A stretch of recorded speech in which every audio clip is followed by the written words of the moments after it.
उत्पादन प्रदेश में होता है। भारत की 55% इलेक्ट्रॉनिक्स कंपोनेंट इकाइयां प्रदेश में स्थित हैं। प्रदेश का इलेक्ट्रॉनिक्स निर्यात 44,744 करोड़ रुपए तक पहुंच गया है। उद्योग और तकनीक में निवेश के साथ ही प्रदेश में नवाचार को बढ़ावा देने हेतु किए गए प्रयासों के फलस्वरूप उत्तर प्रदेश राज्य को राष्ट्रीय स्तर पर स्टार्टअप रैंकिंग में लीडर श्रेणी की रैंकिंग हासिल हुई है। सरकार की अवस्थापना प्रधान विकास के प्रति प्रतिबद्धता का ये प्रमाण है कि राज्य में नीति आयोग द्वारा माह जनवरी 2026 में जारी एक्सपोर्ट प्रिपेयरनेस इंडेक्स 2024 में देश में लैंडलॉक्ड प्रदेशों में प्रथम स्थान प्राप्त किया है। प्रदेश कृषि उत्पादन में देश का अग्रणी राज्य है। गेहूं, धान, गन्ना, आलू, केला, आम, अमरूद, आंवला और मेंथा उत्पादन में राष्ट्रीय स्तर पर प्रदेश का योगदान सर्वाधिक है। 2016-17 में सिंचित क्षेत्र 2.16 करोड़ हेक्टेयर के मुकाबले प्रदेश में वर्ष 2024-25 में 60 लाख हेक्टेयर अधिक अर्थात 2.76 लाख हेक्टेयर का हो चुका है। फसल सघनता जो 2016-17 में 162.7% थी, वर्ष 2024-25 में 193.7% हो चुकी है।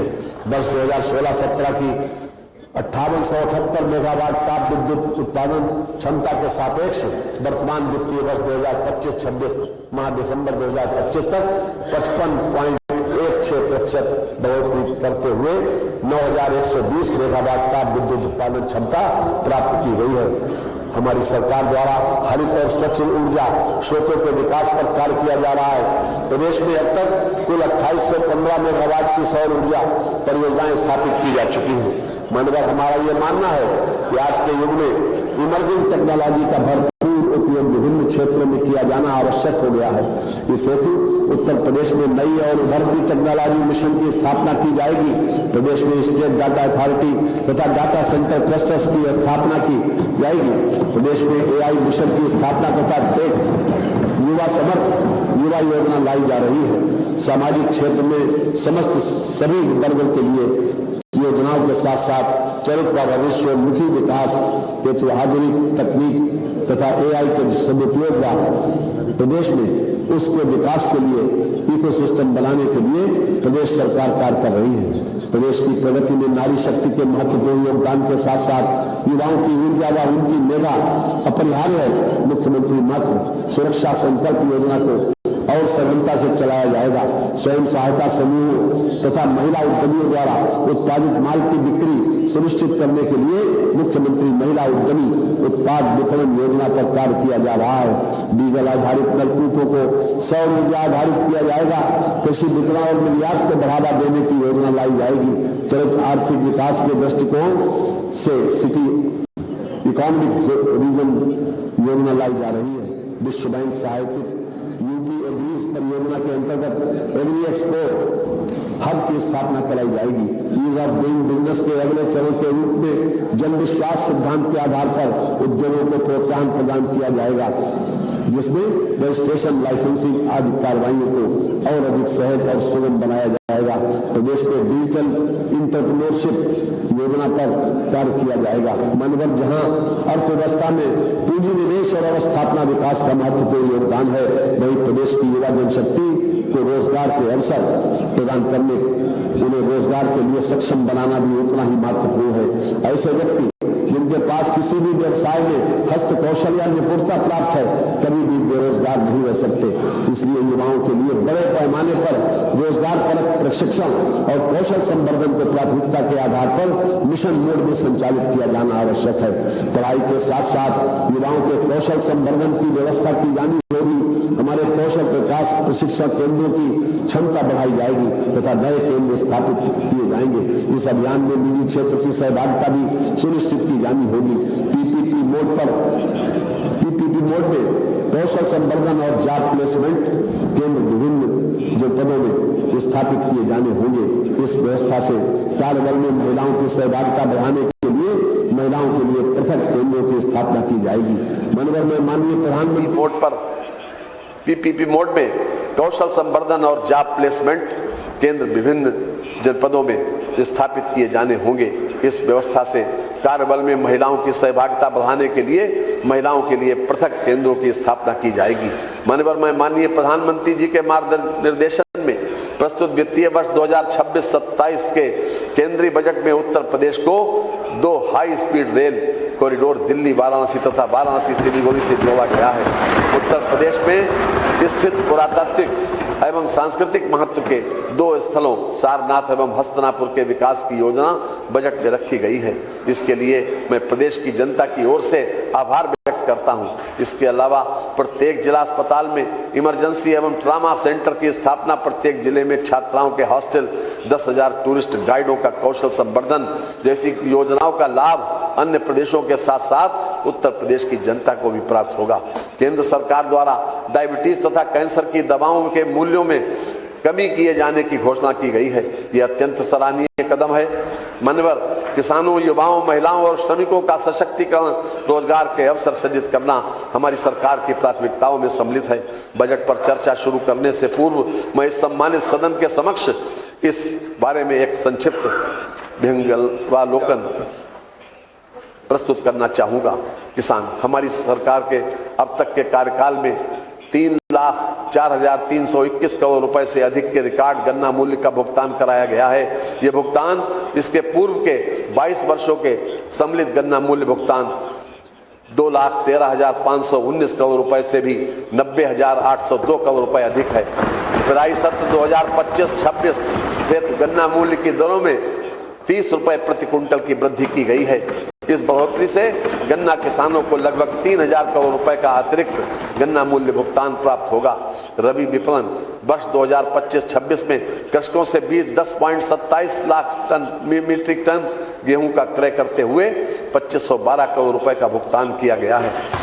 खरीफ विपणन वर्ष 2025-26 में कृषकों से 42.96 लाख मीट्रिक टन धान का क्रय करते हुए 9710 करोड़ रुपए से अधिक का भुगतान किया गया है। खरीफ विपणन वर्ष 2025-26 में 54,253 कृषकों से 2.14 लाख मीट्रिक टन बाजरा क्रय करते हुए कृषकों को 595 करोड़ रुपए का भुगतान किया गया है। नलकूपों से सिंचाई के लिए किसानों को दिनांक 1 अप्रैल 2023 से मुफ्त विद्युत आपूर्ति प्रदान की जा रही है।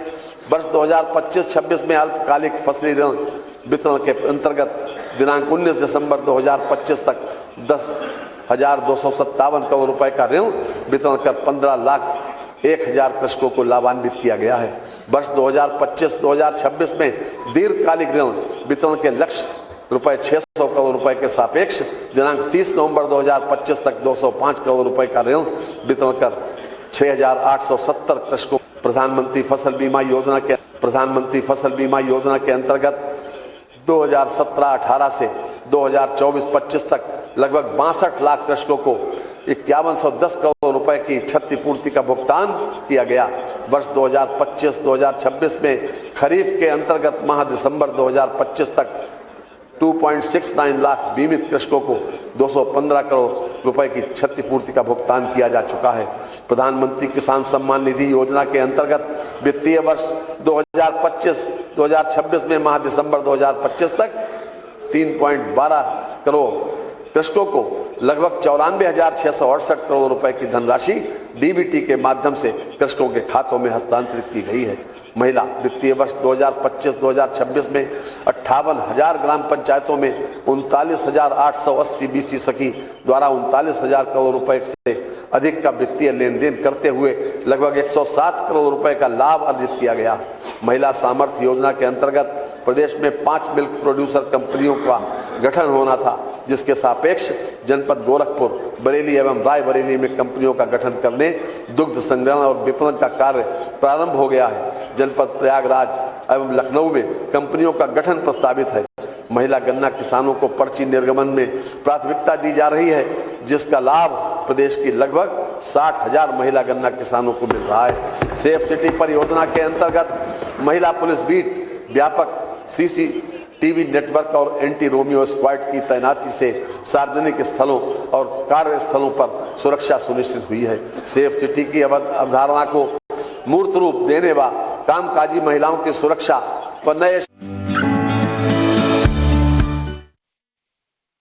को नई नई गति मिलती है।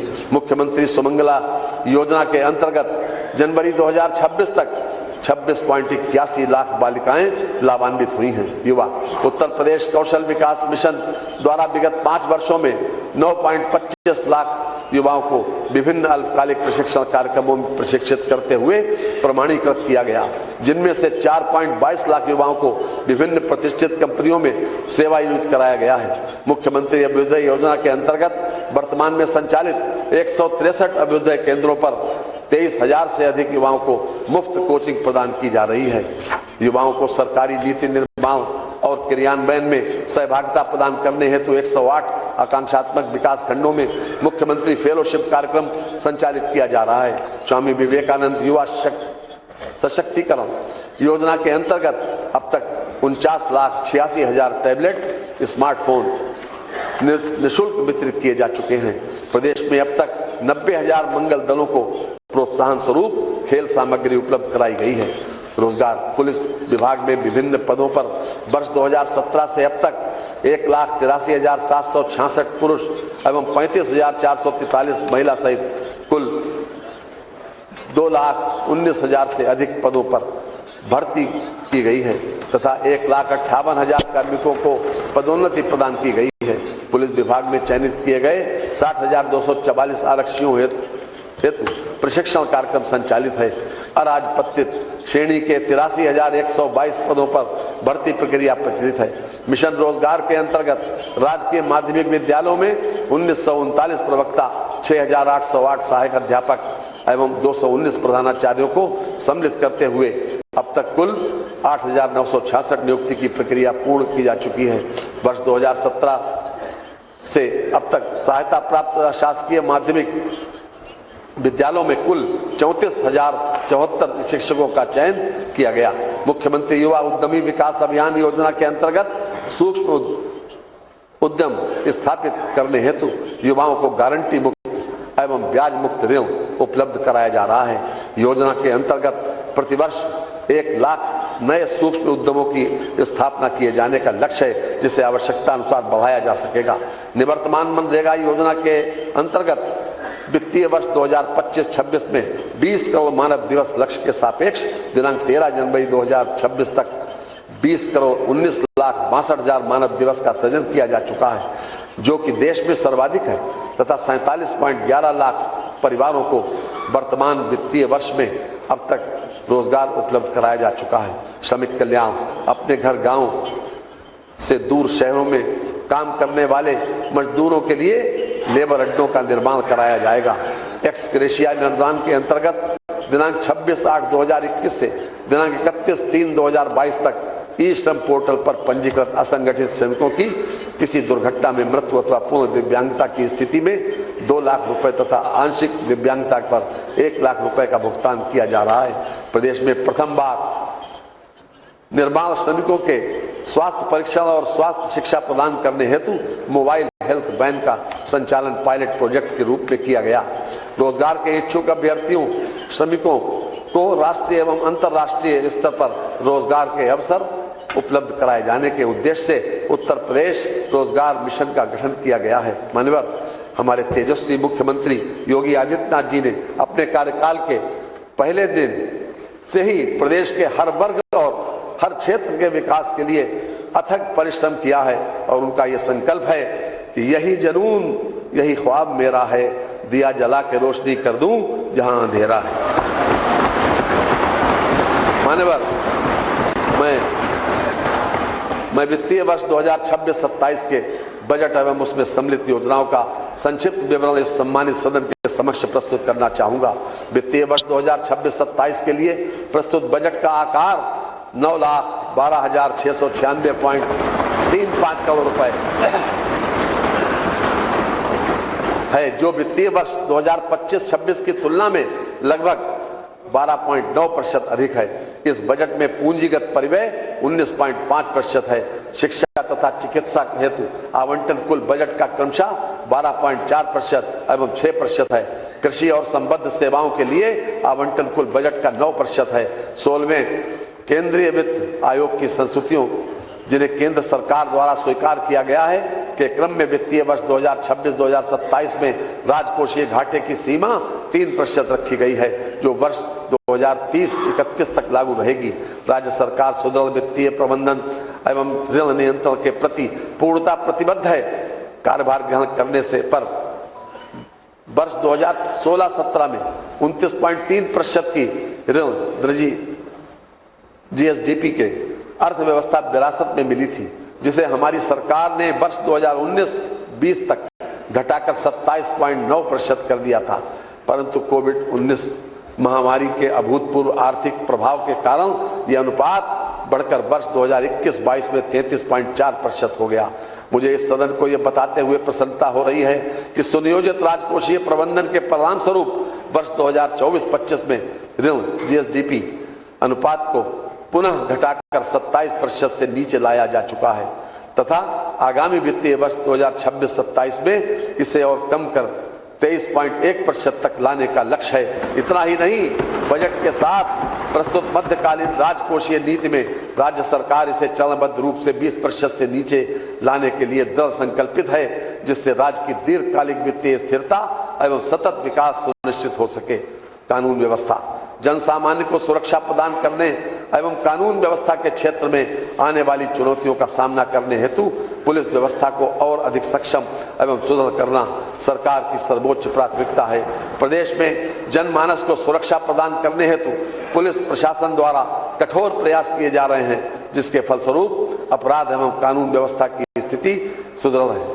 वर्ष 2016 के मुकाबले डकैती, लूट, हत्या, बलवा और फिरौती के लिए अपहरण के मामलों में क्रमशः 89%, 85%, 47%, 70% और 62% की कमी हुई है। महिलाओं के खिलाफ अपराधों में वर्ष 2016 के मुकाबले हत्या, दहेज, मृत्यु, बलात्कार और शील भंग के मामलों में क्रमशः 48%, 19%, 67% और 34% की कमी आई है। अनुसूचित जाति जनजाति उत्पीड़न संबंधी अपराधों में 2016 के मुकाबले हत्या, आगजनी, बलात्कार, गंभीर चोट के मामलों में क्रमशः 43%, 94%, 32% और 10% की कमी आई है। पुलिस विभाग के अनावासीय भवनों के निर्माण हेतु लगभग 1374 करोड़ रुपए तथा आवासीय भवनों के निर्माण हेतु 1243 करोड़ रुपए की व्यवस्था प्रस्तावित है। नवसृजित जनपदों में पुलिस के आवासीय एवं अनावासीय भवनों के निर्माण के लिए 346 करोड़ रुपए की व्यवस्था प्रस्तावित है। अग्निशमन केंद्रों के आवासीय एवं अनावासीय भवनों के निर्माण हेतु 200 करोड़ रुपए की व्यवस्था प्रस्तावित है। बहुमंजिला भवनों में अग्निशमन व्यवस्था नवनिर्मित केंद्रों को पूर्ण से क्रियाशील बनाने हेतु 190 करोड़ रुपए की व्यवस्था प्रस्तावित है। मिशन शक्ति के अंतर्गत महिला बीट कर्मियों के क्षेत्र भ्रमण हेतु वाहनों के क्रय हेतु 25 करोड़ रुपए की व्यवस्था प्रस्तावित है। चिकित्सा शिक्षा के लिए 14,997 करोड़ रुपए की व्यवस्था प्रस्तावित है। वर्तमान में प्रदेश में 81 मेडिकल कॉलेज हैं, जिनमें 45 राज्य सरकार द्वारा संचालित हैं एवं 36 निजी क्षेत्र द्वारा संचालित हैं। वर्तमान में 60 जनपद मेडिकल कॉलेज की सुविधाओं से आच्छादित हैं। 16 सेवित जनपदों में मेडिकल कॉलेजों की स्थापना पीपीपी पद्धति से की जानी है। राजकीय तथा निजी क्षेत्र के मेडिकल चिकित्सा संस्थानों में एमबीबीएस सीटों की संख्या वर्ष 2017 में 4540 थी, जिसे बढ़ाकर 12,800 किया गया। राजकीय तथा निजी क्षेत्र के चिकित्सा संस्थानों में पीजी सीटों की संख्या वर्ष 2017 में 1221 थी, जिसे बढ़ाकर 4,995 किया गया। 14 नए मेडिकल कॉलेजों की स्थापना एवं संचालन हेतु 1023 करोड़ रुपए की व्यवस्था प्रस्तावित है। कैंसर संस्थान लखनऊ के लिए 315 करोड़ रुपए की व्यवस्था प्रस्तावित है। असाध्य रोगों के इलाज के लिए निःशुल्क चिकित्सा सुविधा हेतु 130 करोड़ रुपए की व्यवस्था प्रस्तावित है। चिकित्सा स्वास्थ्य एवं परिवार कल्याण के लिए 37,956 करोड़ रुपए की व्यवस्था प्रस्तावित है, जो 2025-2026 की तुलना में 15% अधिक। जननी शिशु सुरक्षा कार्यक्रम प्रदेश के समस्त जनपदों में लागू है। इस योजना का मुख्य उद्देश्य प्रसव हेतु आने वाली गर्भवती महिलाओं को गारंटीड कैशलेस डिलीवरी सेवा प्रदान करना है। राष्ट्रीय बाल स्वास्थ्य कार्यक्रम के अंतर्गत प्रत्येक ब्लॉक में 2 मेडिकल टीमें तैनात की गई, जो आंगनबाड़ी केंद्रों तथा स्कूलों में जाकर बच्चों का स्वास्थ्य परीक्षण कर रही हैं। प्रदेश के समस्त जनपदों में दिनांक 8 दिसंबर 2024 से संचालित पल्स पोलियो अभियान के अंतर्गत 3,28,44,929 बच्चों को पोलियो ड्रॉप पिलाई गई। जापानी इंसेफ्लाइटिस से बचाव हेतु प्रदेश के संवेदनशील 42 जनपदों में टीकाकरण कार्यक्रम निर्बाध रूप से संचालित है। आयुष्मान भारत मुख्यमंत्री जन आरोग्य योजना के अंतर्गत लाभार्थी परिवारों की संख्या 49.22 लाख है। योजना हेतु 500 करोड़ रुपए की व्यवस्था प्रस्तावित है। उत्तर प्रदेश के समस्त 75 जनपदों में राष्ट्रीय मानसिक स्वास्थ्य कार्यक्रम के अंतर्गत जिला मानसिक स्वास्थ्य कार्यक्रम संचालित हैं। एकीकृत डिजीज सर्विलांस पोर्टल पर जनपद स्तर से सरकारी क्षेत्र के साथ निजी क्षेत्र की चिकित्सा इकाइयों द्वारा नियमित रूप से 16 संक्रामक रोगों, 6 वैक्सीन प्रिवेंटेबल डिजीजेस एवं कोविड-19 की रिपोर्टिंग की जा रही है। राष्ट्रीय ग्रामीण स्वास्थ्य मिशन हेतु लगभग 8,641 करोड़ रुपए की व्यवस्था प्रस्तावित है। Ayushman Bharat national health protection mission हेतु 2,000 करोड़ रुपए की व्यवस्था प्रस्तावित है। आयुष सेवाओं के लिए लगभग 2,867 करोड़ रुपए की व्यवस्था प्रस्तावित है। प्रदेश के विभिन्न जनपदों में वर्तमान में 2111 आयुर्वेदिक, 254 यूनानी एवं 1585 होम्योपैथिक चिकित्सालयों के साथ ही 8 आयुर्वेदिक मेडिकल कॉलेज एवं उनसे संबद्ध चिकित्सालय, 2 यूनानी मेडिकल कॉलेज एवं उससे संबद्ध चिकित्सालय तथा 9 होम्योपैथिक मेडिकल कॉलेज एवं उनसे संबद्ध चिकित्सालय क्रियाशील हैं। आयुर्वेदिक एवं यूनानी चिकित्सालयों में प्रमाणित एवं गुणकारी औषधियों की आपूर्ति की व्यवस्था हेतु प्रदेश में 2 राजकीय औषधि निर्माण शालाएं लखनऊ एवं पीलीभीत में संचालित हैं, जिनको सुदृढ़ करते हुए इनकी उत्पादन क्षमता में वृद्धि किए जाने का प्रयास किया जा रहा है। अवस्थापना एवं औद्योगिक विकास की योजनाओं के लिए 27,103 करोड़ रुपए की व्यवस्था प्रस्तावित है, जो वर्ष 2025-26 की तुलना में 13% अधिक है। मुख्यमंत्री औद्योगिक क्षेत्र विस्तारीकरण एवं नए औद्योगिक क्षेत्र प्रोत्साहन योजना हेतु 5,000 करोड़ रुपए की व्यवस्था प्रस्तावित है। स्वामी विवेकानंद युवा सशक्तिकरण योजना में टैबलेट, स्मार्टफोन के वितरण की प्रक्रिया गतिमान है। इस योजना हेतु 2374 करोड़ रुपए की व्यवस्था प्रस्तावित है। अटल इंफ्रास्ट्रक्चर मिशन के अंतर्गत अवस्थापना विकास हेतु 2,000 करोड़ रुपए की व्यवस्था प्रस्तावित है। फॉरेन डायरेक्ट इन्वेस्टमेंट एवं फॉर्च्यून 500 कंपनियों के निवेश हेतु घोषित प्रोत्साहन नीति 2023 के क्रियान्वयन हेतु 1,000 करोड़ रुपए की व्यवस्था प्रस्तावित है। डिफेंस इंडस्ट्रियल कॉरिडोर परियोजना में अब तक 200 रक्षा उद्योगों की स्थापना हेतु MOU हस्ताक्षरित किए गए हैं।